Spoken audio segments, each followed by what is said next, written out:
Oke, halo semuanya. Jadi kali ini kita akan lanjut untuk extraordinary absensi SQL. Ya, ini agak panjang, tapi saya belum menemukan nama yang pas. Jadi di sini saya mau coba distribute dulu untuk Windows khususnya. Teman-teman sebetulnya tinggal pergi aja ke extraordinary.com/download ya. Lalu klik yang di sini yang download via Celeron Space. Download, nanti kita akan dapat seperti ini ya. Nih, ada yang namanya main.exe, ada masterdam, ada readme.txt. Jadi kalau teman-teman lihat di readme ini sebetulnya udah ada ya. Yang pertama teman-teman perlu lakukan adalah ya tentu download dulu Postgre ya, karena kita DB-nya pakai Postgre. Kalau memang sudah punya Postgre nggak perlu ya. Lalu yang kedua adalah install pgadmin. Biasanya kalau udah download pakai halaman yang di sini, dia akan otomatis terinstall juga pgadmin. Tapi kalau belum ada, diinstal aja pgadminnya. Dan sekarang di sini saya demonstrate pakai macOS, tapi nggak apa-apa, saya cuma pengen nge-showing aja teman-teman gimana caranya install ya. Nah, lalu yang kedua, nah itu setelah diinstal ya kan, kita tinggal buka pgadmin kita di sini nih. Seperti ini adalah halaman pgadminnya. Jadi kalau kita diklik di sini nih, misalnya apa ya? Ini mungkin, connection, ini boleh juga nih kayak gini deh. Localhost Postgres. Jadi gampang kayak gini ya. Sesimpel ini misalnya lokal gitu. Kalau kita coba save, tapi biasanya kalau dia udah dari bawaan Windows, dia akan otomatis ke create kok dia, kebuka, tinggal kita masukin passwordnya aja sini. Terus kita coba namain db atau absensi ini, OID comment, save. Ini local provider libs cannot be. Kita pakai collectionnya itu ya, kita pakai template aja lah. Coba save. Templatenya template 0. Coba kayak gini.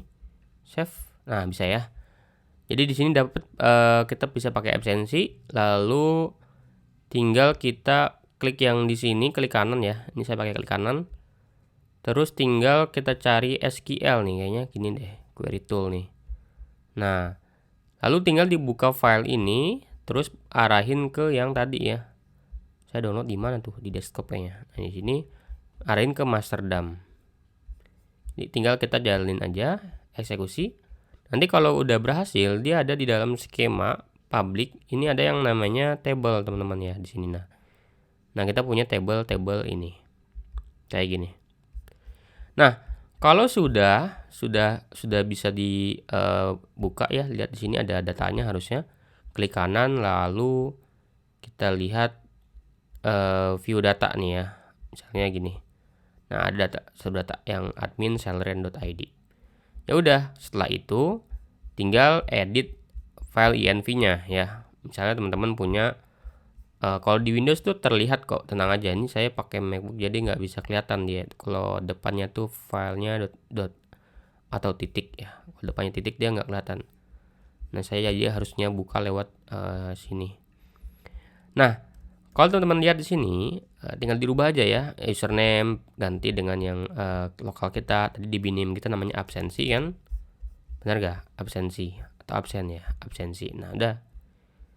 Nah, ini diubah ke folder yang menuju ke sini ya, yang menuju ke folder storage. Misalnya teman-teman punya folder storage, nah kayak gini. Tinggal diarahin, berarti oh di sini tuh kalau storage saya itu adanya di dokumen gini, lalu celeron, lalu desktop dot fat atau storage. Nah kayak gini, arahin ke sini, oke? Ini nanti untuk tempat menyimpan file-file kita ya. Nah, lalu yang terakhir di sini adalah settingan AWS kita. Yang pertama teman-teman lakukan adalah kita pergi dulu ke yang namanya Amazon Recognition. Jadi login dulu ke Amazon teman-teman, ke AWS. Coba daftar aja. Terus dicari di sini yang namanya recognition ya di sini. Nah ini nanti ada setup, diisi aja bebas ya. Itu nggak penting sebetulnya. Yang penting si service-nya ini terinitiate aja dulu. Nah lalu teman-teman pergi ke yang namanya IAM ya. Nah ini kita pergi ke sini. Terus kita pergi ke user. Nah, kita perlu bikin user supaya kita bisa ngegenerate, misal contoh di sini sampel gitu ya, sampel data atau sampel user gini. Tinggal di next aja, terus kita pergi ke sini, di next lagi. Nah ini boleh kayak gini. Tapi coba kita previous dulu. Misalnya di sini kita pilih yang namanya recog. Nah, pilih yang ini, yang full access ya. Terus di next aja, lalu di create user. Sebetulnya sesimpel ini. Jadi kalau kita lihat tadi yang sampel user ini, kita pergi ke yang namanya security credential. Nah, terus kita tinggal generate access key. Nah, ini. Pilihnya yang mana? Pilihnya yang ini aja nih. Yang ini boleh nih. Yang order. Terus di next aja. Tinggal deskripsi misalnya apa, bebas. Tinggal create access key. Lalu dapatlah access key-nya. Nah, ini. Access key dan secret key. Jadi kalau kita copy aja, tinggal copy aja sebetulnya. Region. Nah, regionnya apa? Region ini yang ada di sini nih. Lokasinya di mana? Jadi kalau kita lihat di recog ya. Coba kita nih AWS recognition. Kita lihat di sini yang punya kita tuh sebetulnya adanya di mana? Adanya di app Southeast 2. Jadi tinggal dipilih di sini. Lalu key-nya apa? Key-nya tadi yang ada di sini. Di copy aja key-nya. Lalu secret-nya adalah yang ada di sini. Tinggal dipasang.